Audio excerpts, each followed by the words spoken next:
We'll be with you every Monday from 7 until 8. We feature a swap shop.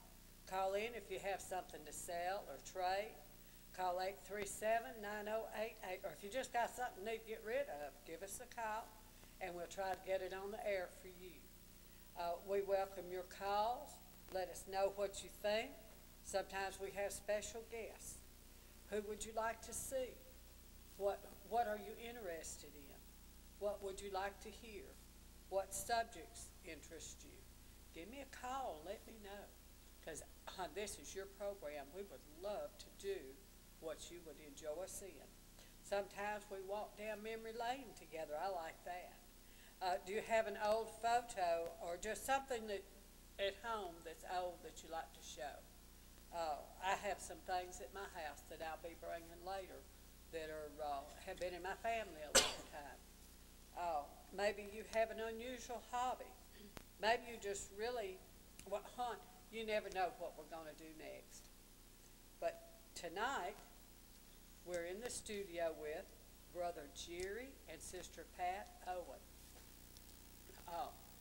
They pastor West Ripley Church of Christ. So these are good folks. And we want to get to know, they have some other interests too we're going to talk about. We want to get to know the real folks here. Take a good look at them, and when you see them in the grocery store, just go up to them and talk to them, because now you know them. Now you know them. Okay. Pat, do you have any children, hon? 3 daughters.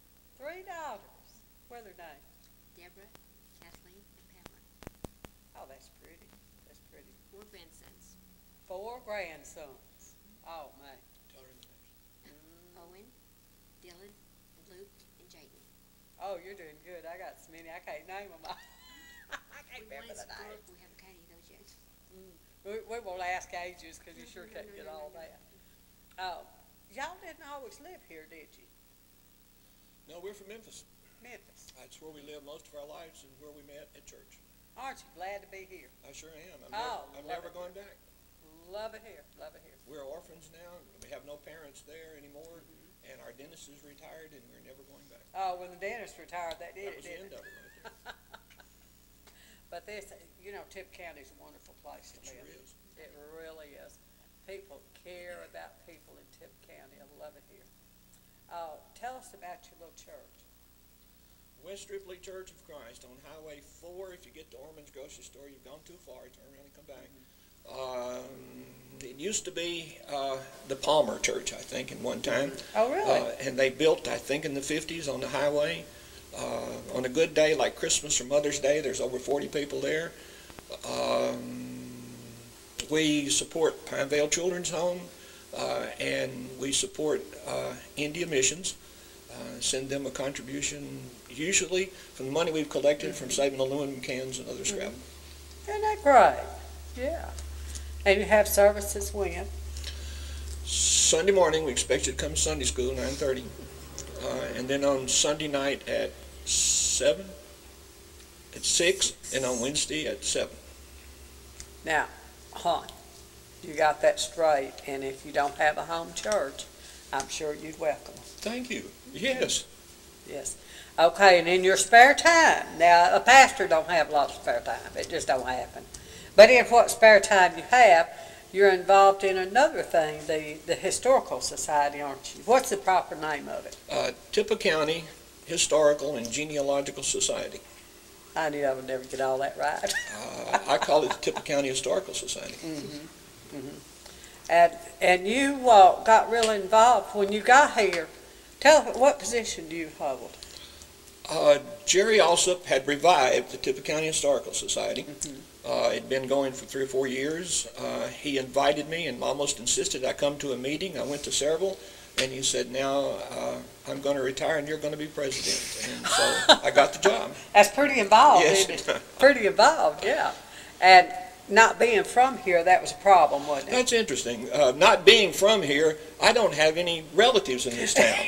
I don't either. People always say, you're not from around here, we can tell by the way you talk. And I don't, I had no idea that I had a future with the Historical Society.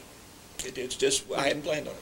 It's kind of odd, I, like myself, I'm kin to my children. Yes. Now, my tater bug, he's kin to everybody. I'm kin to my children. But being involved with the Historical Society, that really did present a problem, didn't it? It did. But I found, the best thing that I could do was cemeteries. And so I've just done almost all of my research and everything in cemeteries. And you never get behind because you're always right where you left them. You need to go back. Yeah. And they don't argue with you, and nobody ever says you're not from around here. So Yeah, nobody says you're not kin to me, leave me alone. That's right. You're right. Well, you document these cemeteries. Is there anybody that helps restore them, or tell us a little about what do you do if you've got a cemetery and not able to keep it up? Well, my wife used to look around and find a name in it, and then she found somebody that worked at the bank or the grocery store. She'd tell him, your cemetery needs to get cleaned up, and I told her, well, let's don't do it that way anymore.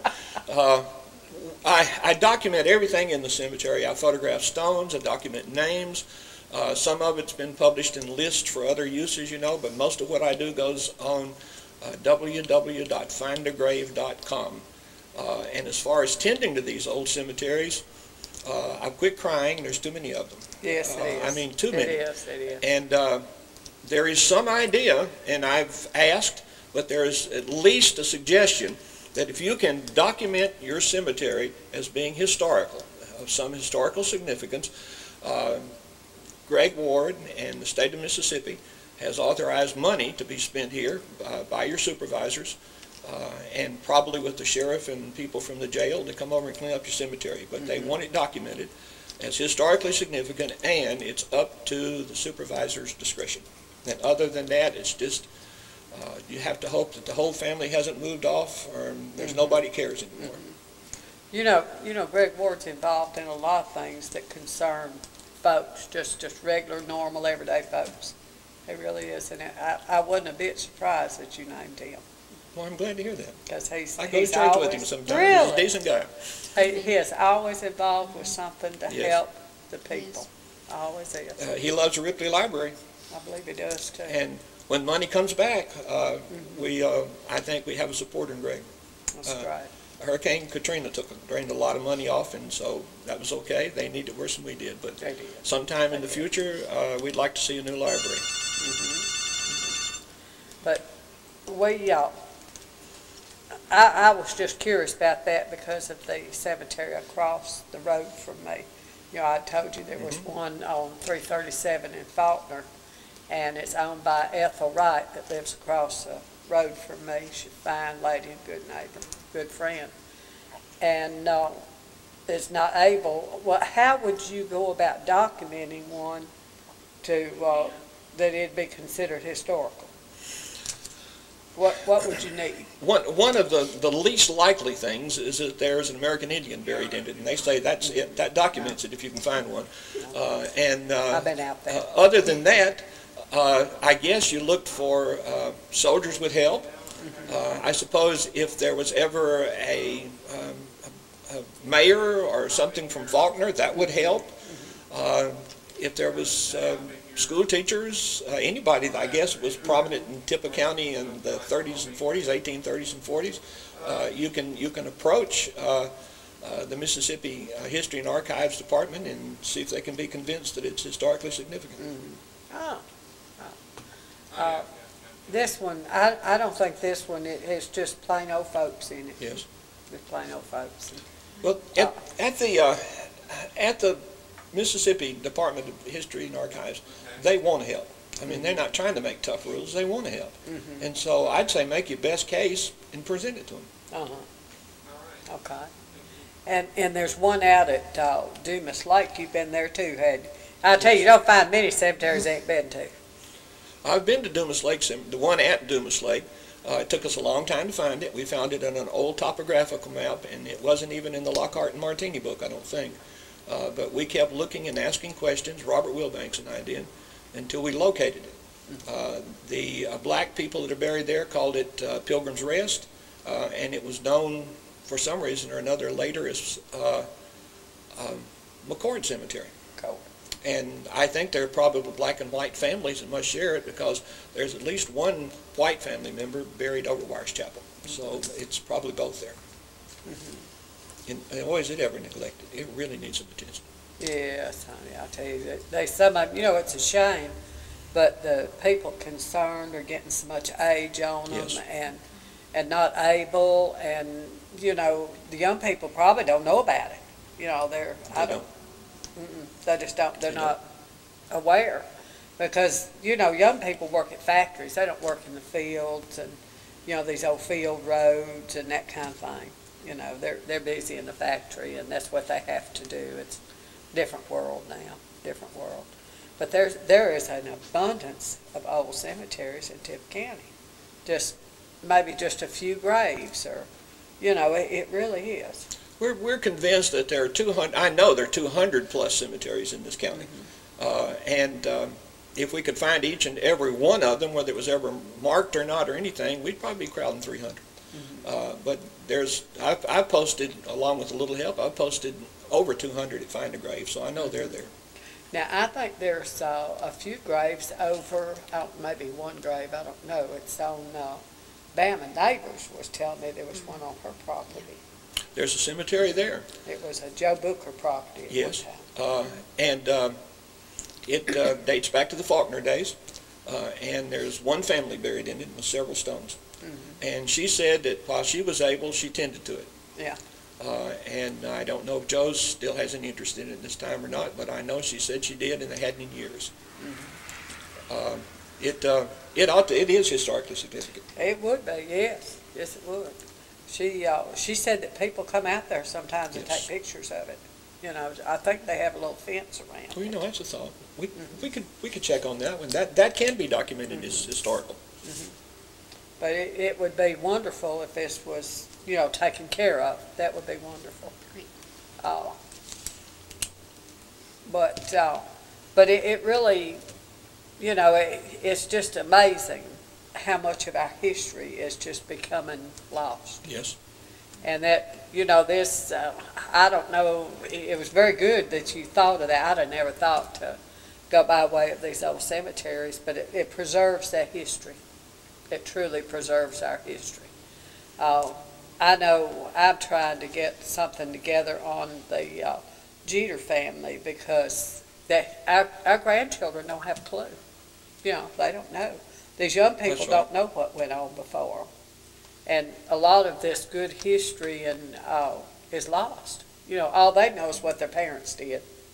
Well, assuming that they'll take an interest in it someday, and they may, when they're older, they should start now before all their grandparents and great-grandparents die. Because That's right. a lot of the information will go with them then. That's Ask right. questions.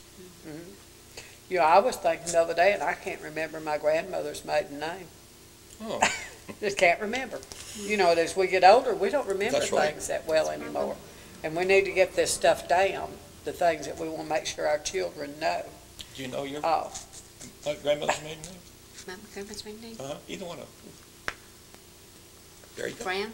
well, at least I'm not alone. Brown? Brown. Brown? But as we get older, things just leave. I mean, it's just gone. And you hate for all of this history, family history and community history to just disappear. Just disappears. I agree with you. That's what I'm doing. And it's sad that it's, Yes. and I saw where one of Tate's nieces had it, well, it'd be his great niece, had put it on Facebook that she wanted to contact from anybody that knew anything about her grandparents and, had any dealings with them, just wanted to hear about it, Yes. And of course, Tate told me, he said, just type on there, I'm her uncle, and what does she want to know? I said, oh, Tate. I said, that's my brother, what does she want to know? But, while he's still here and able, that's very wise That's in her the to time do to do it. that. It sure Yeah, is. because when he's gone, nobody knows. I remember, I wish I had paid more attention to his older brother when he was living and the things that he said about the boys. I never met him, I didn't know him, and, a lot of that stuff just left me. I wish I'd have written it down. They do. People like to sit around and listen to the stories that their parents and their grandparents told, and then 50 years later they said, I wished I'd written that down. That's right. That's right. Well, That's go right. ahead then, write it down.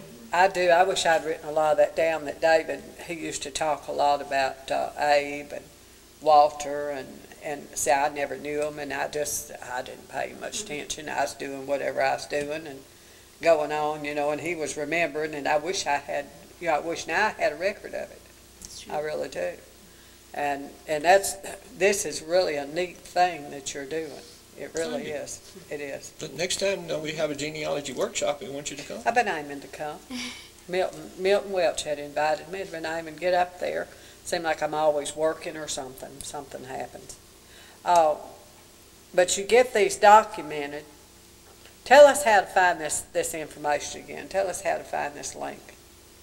Oh, where I post my material? Yeah. At www.findagrave, one word, FINDAGRAVE, findagrave.com.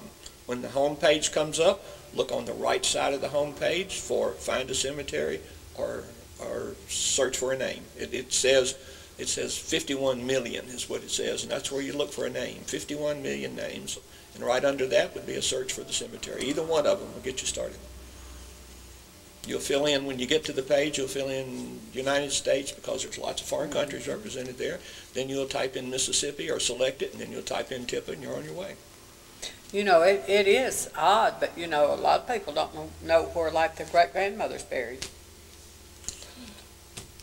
Yes. You just don't know? I don't You just know. don't know? I don't know. I mean, it is. It's odd. I mean, some don't know where their grandparents are buried, and, and the young people especially don't know. It's an odd thing.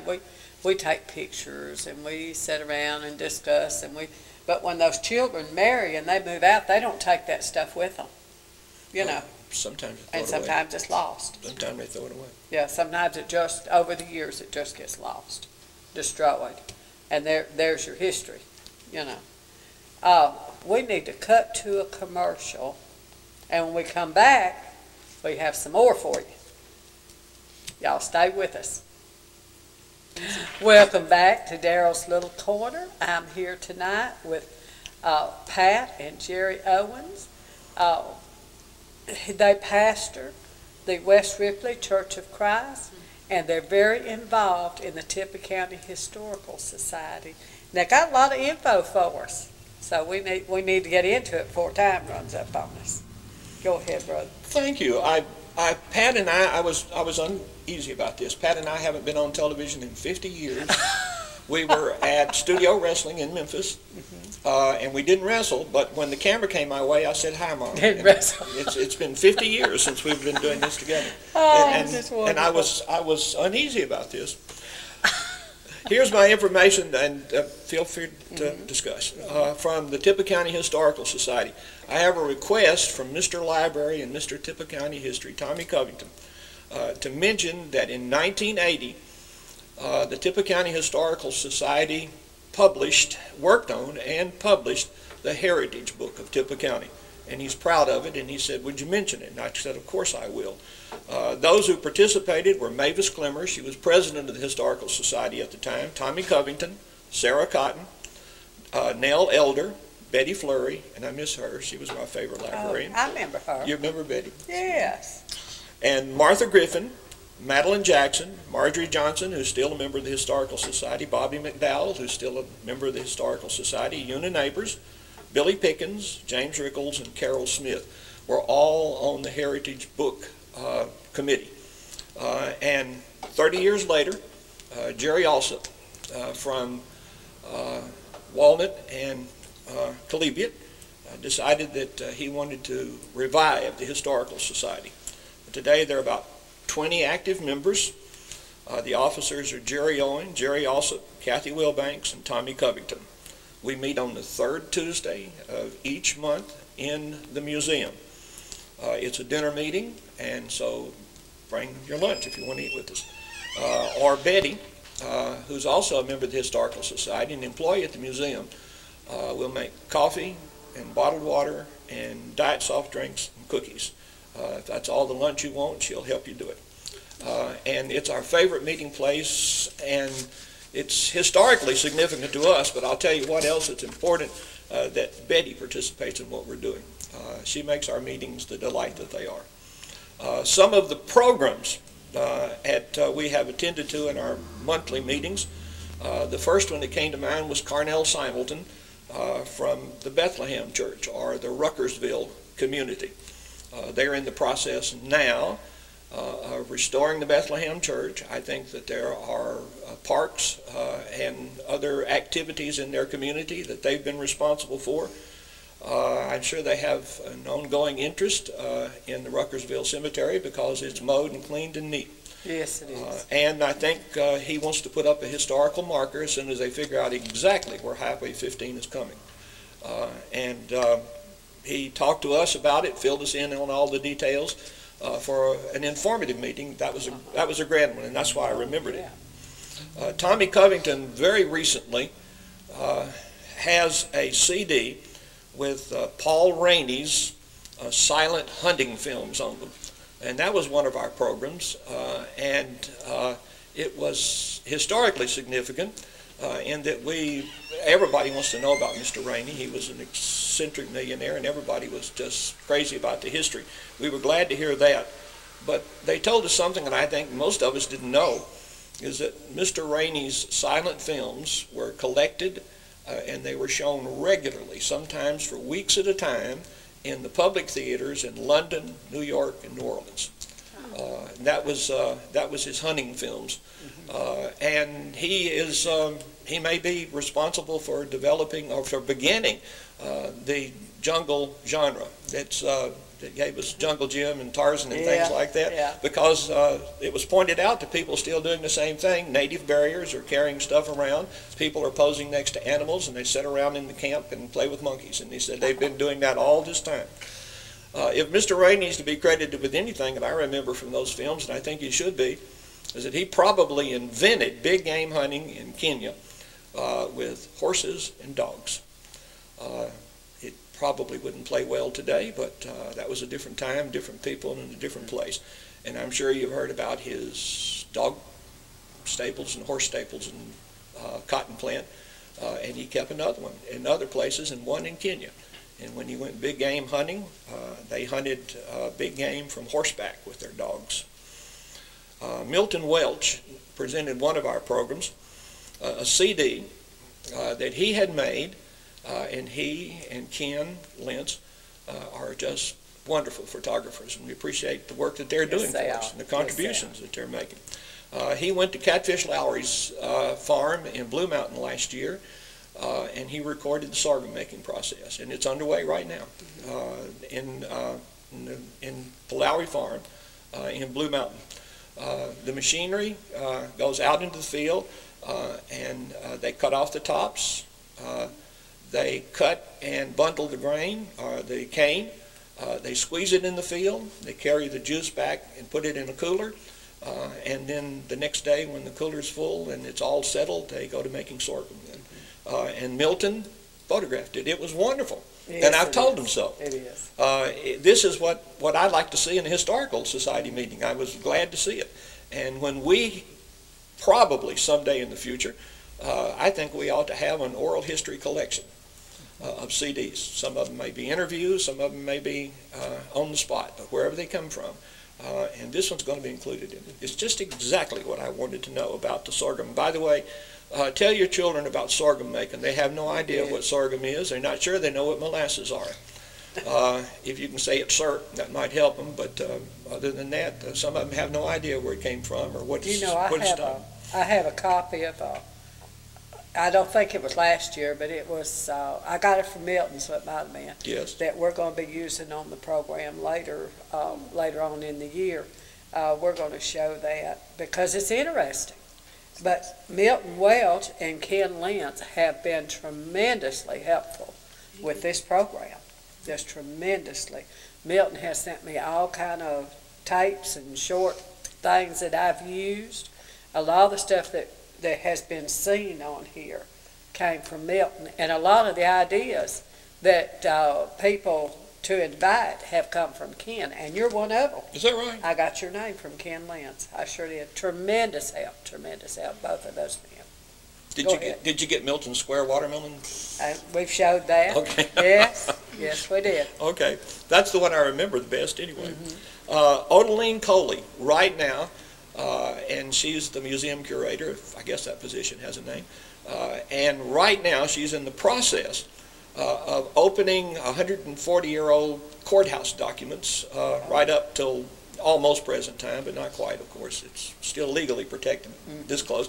But she's been opening those up, spreading them out, and then filing them in files and making a record of them, because someday the Latter-day Saints are coming here and they're going to want to copy all of that. And there was just no need for them to have to unfold all of those packets and slip all that paper out. And so she meets with volunteers and with friends whenever she can, and that's her project. You know, I remember when there were big court records, big old books in the back of the courthouse, upstairs, you know, behind the courtroom, on the square. And I remember we went one day. They used to would let people go up there and look for things in those books, and it's amazing. It was just, it was a wonderful day we spent up there.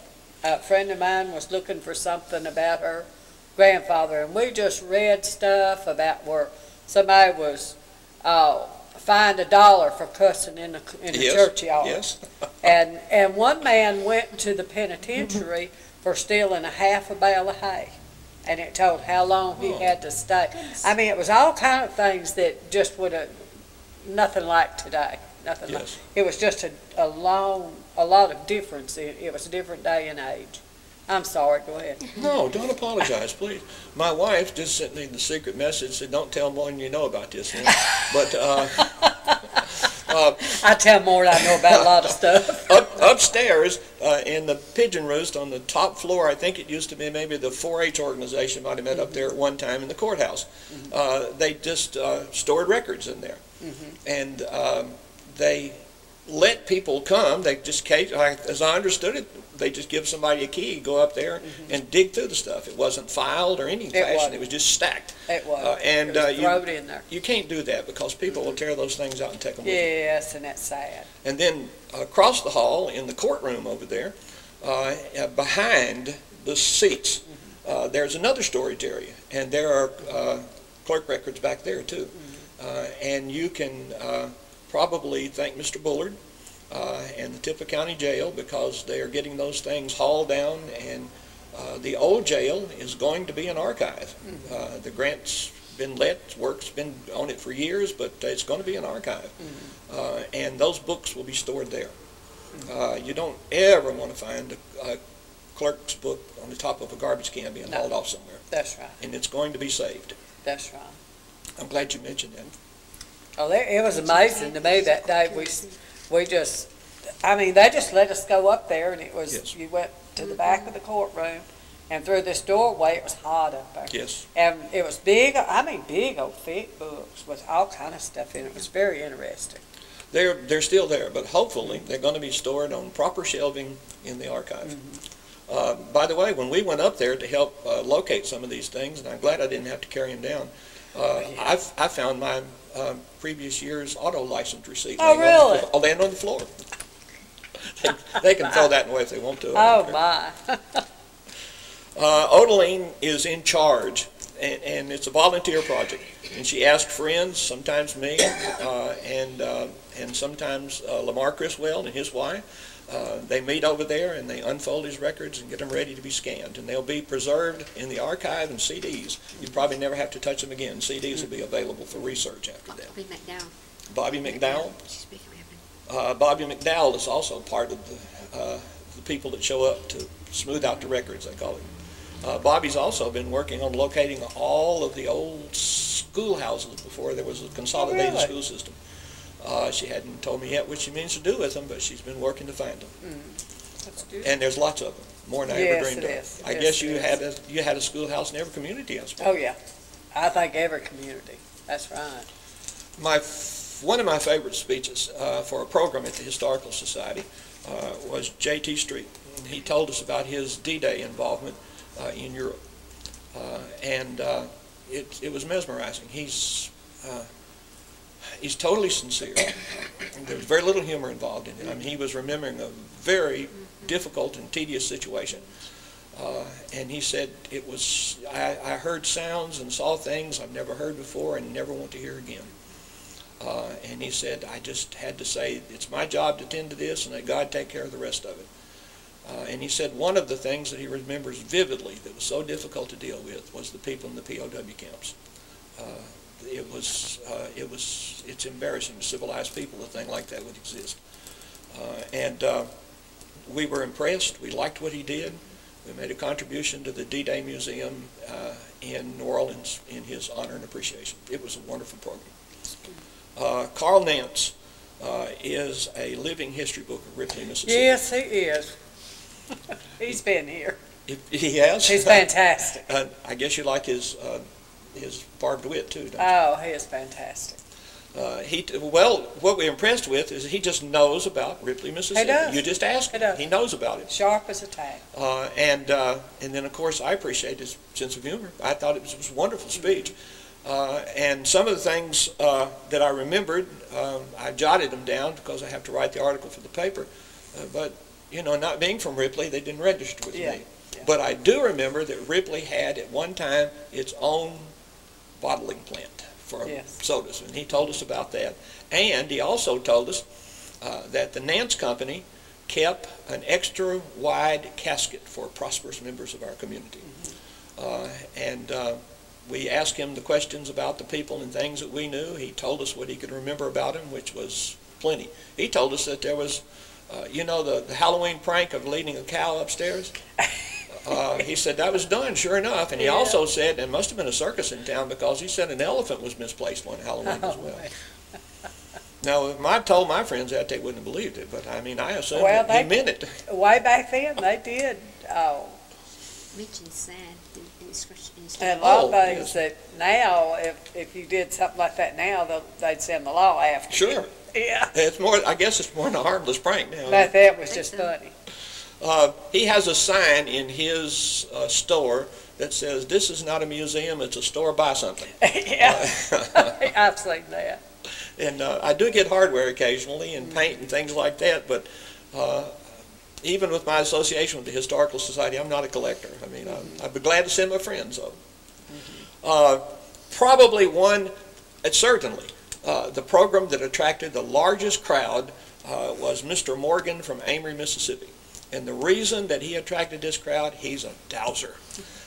And it worked. At least he's convinced that his art and science works. And he is not superstitious, and he doesn't believe in spooks. He says it's scientific. We listened to his speech about the work he had done in and around Amory that has more Civil War action than we did. And he's helped locate graves, cemeteries, houses, even a hospital. And he believes what he's doing.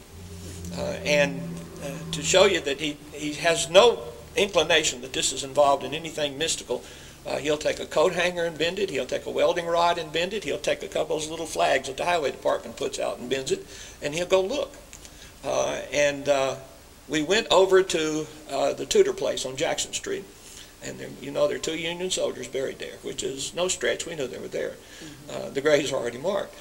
So Ms. Tudor and Ms. Jameson, Ms. Edsel Jameson, came out, and they were each given the rods. They each walked to the cemetery, and they crossed, and they each said, "Ooh," and they went back to us.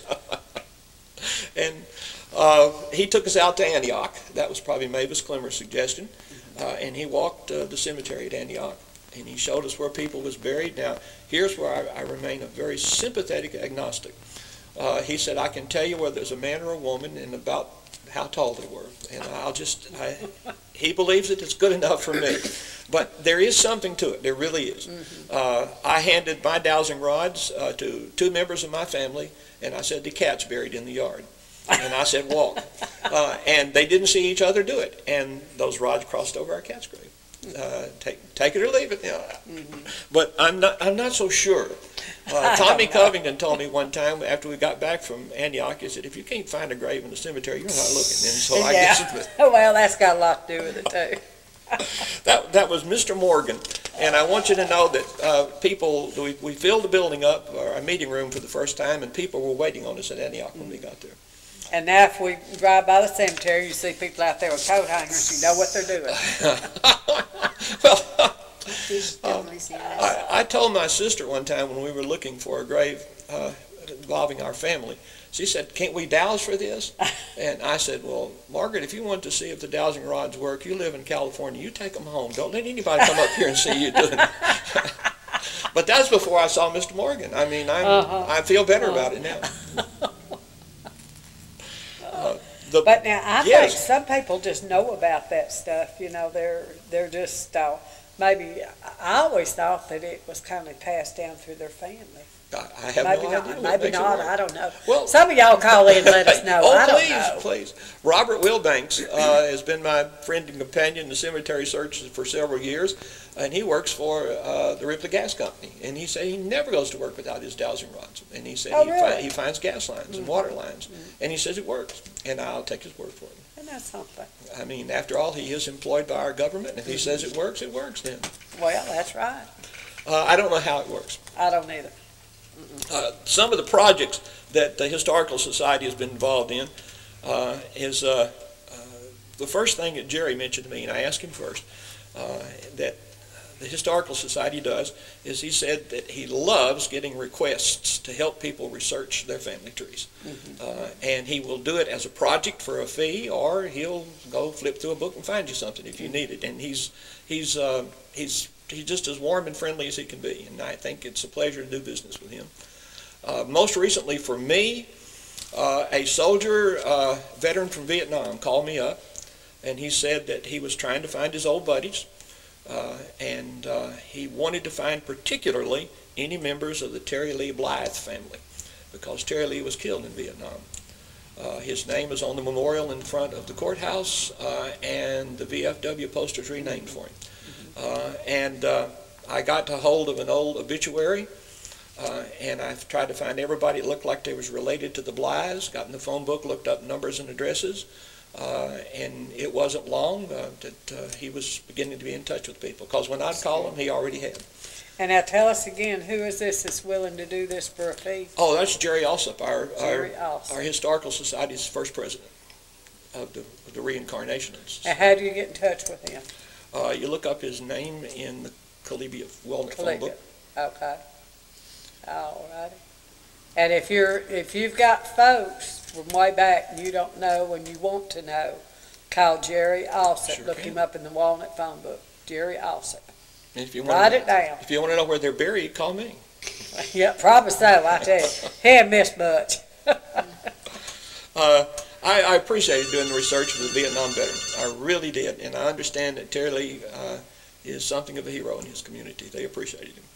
Let's see, in January, the Tippah County Historical Society did 4 public programs on beginning family tree research. I asked them not even to call it genealogical research, call it family tree research, so that people wouldn't be afraid to show up. That's We right. met in January for 4 Thursday nights, had a little weather problem one night, and carried it off pretty well, and we had about 20 people present every night. That's good. We asked different members of the Historical Society. The Northeast Mississippi Historical Society sent us a teacher and representative. Tom Childers came from Henderson, and then our own people filled in as well. And we told people how to start, what to look for, and how to record the material. Jerry even told them how to publish the material when they get ready for it. That was a good program. And I'd like to see it done again, just as soon as we can organize it, as a hands-on project in the library's genealogical room and on the library's computers. I'm also the trustee. Oh, that little fella at the library is so good. He is. That little Brett, he is Yes. so good. Brent Grisham. It's fantastic.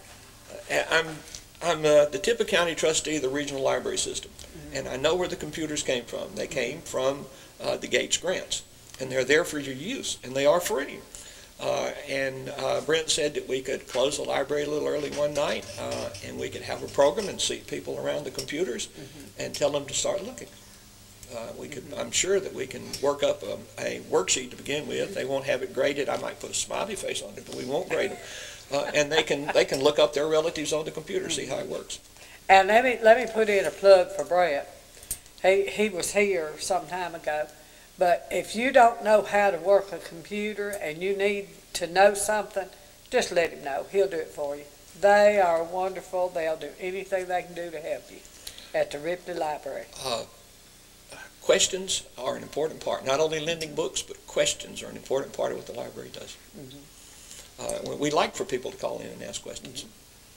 One of my Yes. ladies, I have a beauty shop, and one of my ladies wanted a certain color, and we understood they weren't making it anymore, and then somebody said you could find it on the computer, and I don't know how, and she went to the library, and they helped her order it. They did. Sure did. They are there to help you. Well, let's put in a good word for Polly Calvary while we're there, too. Okay, Good she's job. our assistant librarian. There are other workers, but they're the ones that's, Oh, Brett's the one I know. well, do business with. Yes, so good, so good. He's friendly, he's helpful. Yes, he is. He listens to my requests. He practically never argues with me, and I just enjoy doing business. Practically. Yeah. All right, he hadn't been Pretty doing this good, very pretty long. good. He'll catch on before long. I think he's doing great, doing great. They directed me to a cemetery above his father's place, out past the Fellowship Church and out in the country, almost to the Union County line. There is a lady up there that's Roberts is her name, and she's buried on top of a mountain. In our area, we call it that. It's about a half a mile up from the floor, and she has the only grave up there. Nothing but deer hunters. And it was in those days where they made their own bricks and mortar, and they built a little mausoleum over her grave. They enclosed her headstone in the front and her footstone in the back, and they made a concrete flower pot. Catfish Lowry and I went up there. He's got a mechanical mule. I don't have to walk anymore. And we rode up there and recorded the information, made pictures, because at Find a Grave we like to put a GPS location. We like to photograph the cemetery and then whatever work we're going to do in the cemetery. So we got her taken care of, and I told him we got ready to go. I said, Catfish, I ought to bring my lawn chair up here. I hate to go and leave her just here by herself on top of this mountain. And maybe I will. We'll go back. We'll do something for us. And I got that from Brent and his daddy. They sent me up there. I knew exactly where it was after talking to them. What else have we done? Oh, don't forget our two tombstone projects.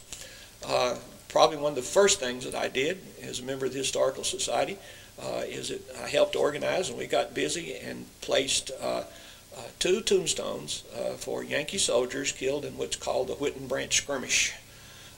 And they're in the Tudor yard. Mr. Tudor salvaged some fence from the old Ripley Cemetery, and the Veterans Administration, upon your request and the slightest bit of documentation, will send you free stones for soldiers of any war. Yes, they will. And so we marked the graves as two unknowns. The Ripley National Guard showed up with a color guard, helped us get the flag, which was presented to the Tudor family, because we don't know who the people were. That was the highlight for my Historical Society beginning.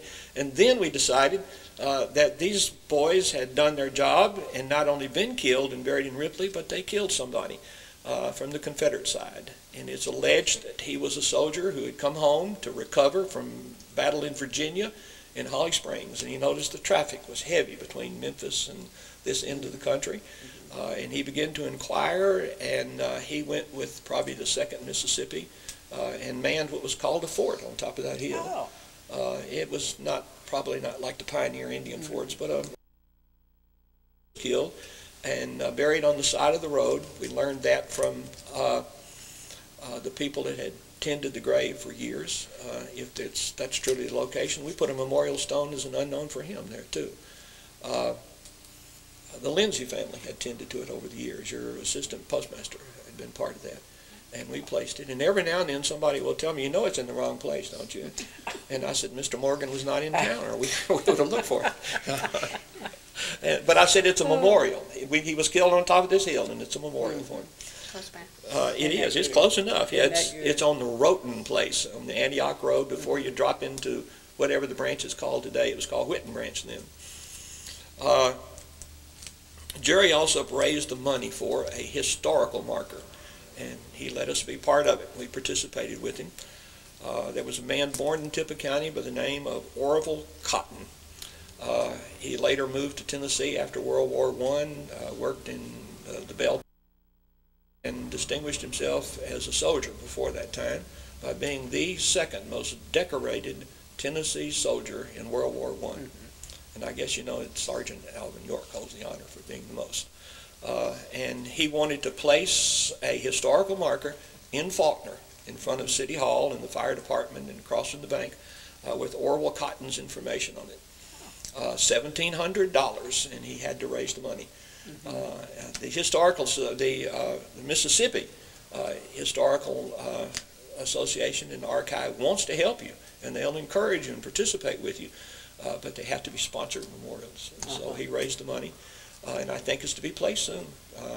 Everything's been tended to as far as I know. And also, Orville still has at least 2 relatives buried in this community. They're hard to find. I think it may be on a jury place somewhere east of Faulkner or something like that. I walked in the woods until I was tired and never found it. And I also passed a car sitting in a ditch, and I said, look, they got tired and just abandoned the car. And I said, I'm going back. You have to walk back after you find it, you know. Yes, so you do. I have never seen it, but photographs have been made, and he did take relatives out there when they come to talk about and his son painted a portrait of Orville in his uniform, and it's in the Tippah County Museum. Oh, really? I tell you, if you haven't been to the museum, you've missed something. You've missed something. Great. I wished you'd go.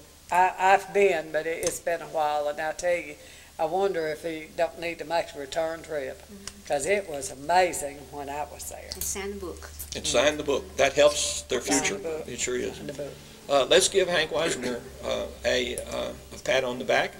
He wrote a article this summer about if you can't take a vacation, take a staycation and go to the museum.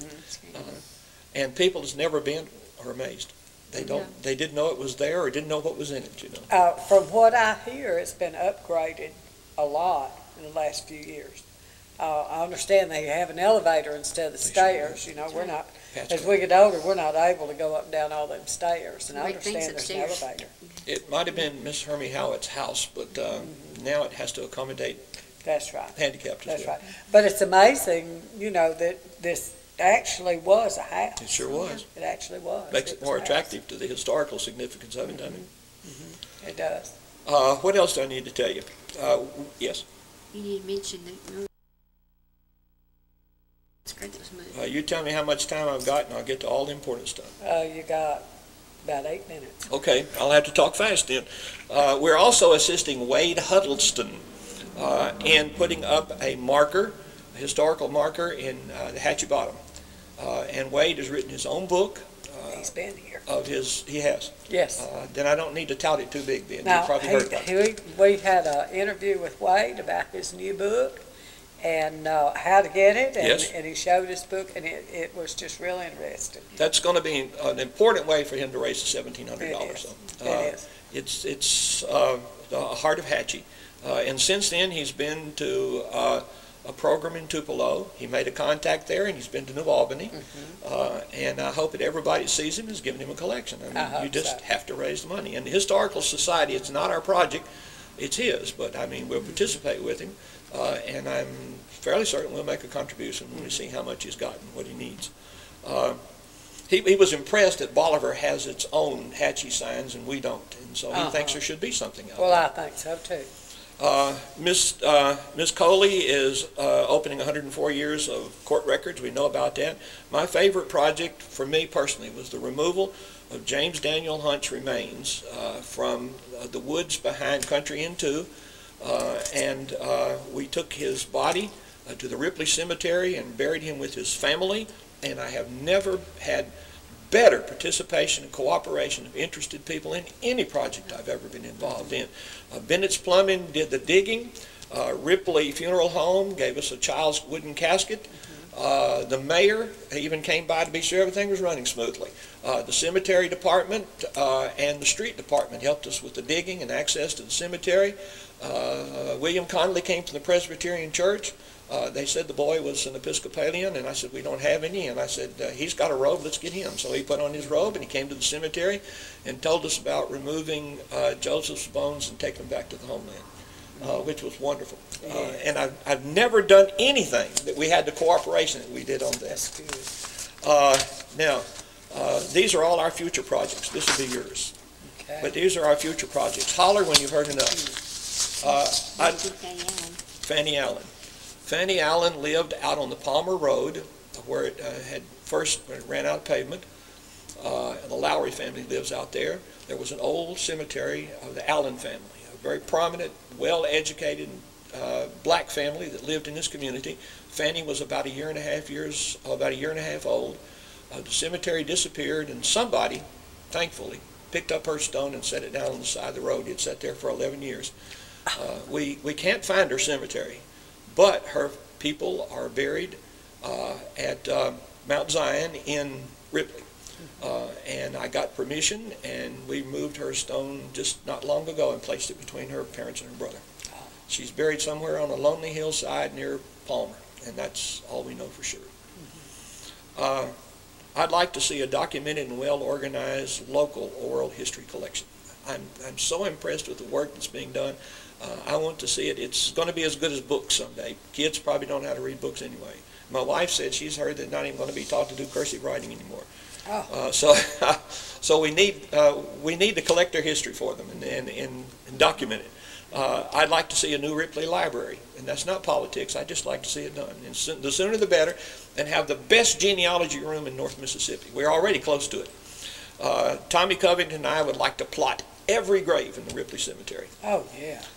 And would settle for less than a map. And Mayor Hill has said that we can have the cooperation of the city again. I wish we could. That'd be good. That would be good. And also, we're now in the process of putting up road signs for hard-to-find cemeteries. They are about $70. Oh, that would be good. Oh, yeah. I've been there looking for them, and I know how important it is. Creative Awnings will make the signs for $70 a piece. And we have, well, we're getting there. We can probably do 5 right away. That's good. And also, don't forget my WPA. There are about 200 cemeteries listed in Tippah County by the WPA in the 1930s. We found all the easy ones. We got about 50 more to go. And they're hard to find because they're simply named by the family's property that they were located.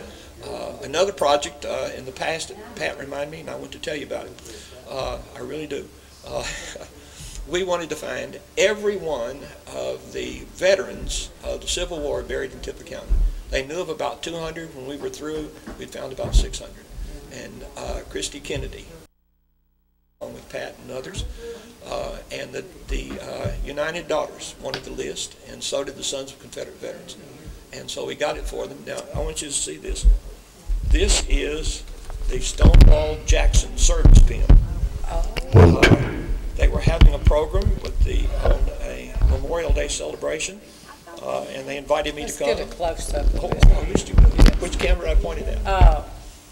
Tony will come do it for us. When the United Daughters of the Confederacy want to honor somebody that's helped them in some fashion, they give them an award with this pin, the Stonewall Jackson service pin. And I went to just to see people, veterans, be honored, and they said, "No." It's the only time in my life I couldn't think of anything to say.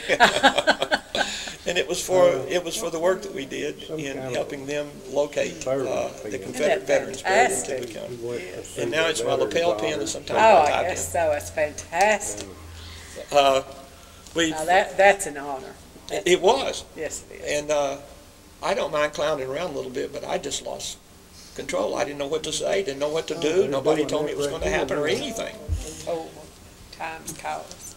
Time has caught up with us. We've just got 1 minute. And I mean, that's close to. We've enjoyed this hour together, and we'll have to have you back. I'll come back. This is great. Thank you. This is great. Don't forget the Jeter Family Program, Saturday nights at 7. Y'all stay tuned now for Ron and Dave's Gospel Hour. I do hope you'll tune us again next Monday at 7 o'clock for Daryl's Little Corner.